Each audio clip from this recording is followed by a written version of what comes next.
Смените во судскиот совет ќе бидат еден од приоритетите на владата и за годинава. Во новогодишното интервју за МИА премиерот вели дека овој состав може би има легалитет, но нема легитимитет кај граѓаните. Смета дека кадровскиот потенцијал што треба да го освежи ова тело на вистина треба да биде со импозантна цел и агенда пред себе, но институционална меморија зад себе, односно да има биографија и тежина, бидејќи ако едните се заменат со други, а останат истите навики и начинот на однесување, не е направено ништо.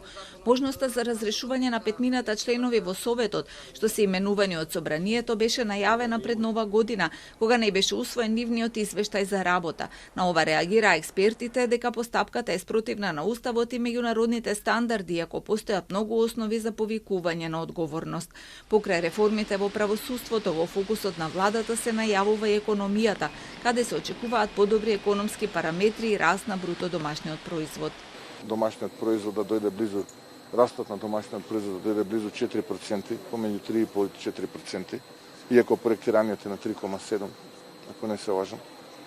Што се однесува до буџетскиот дефицит за 24-та, тука и министерката вчера ме информираше дека имаме подобри параметри од тие кои што ги предвидовме, нема да биде 4,9, ќе 4,4, а оваа година очекуваме под 4 да биде во 2025-та.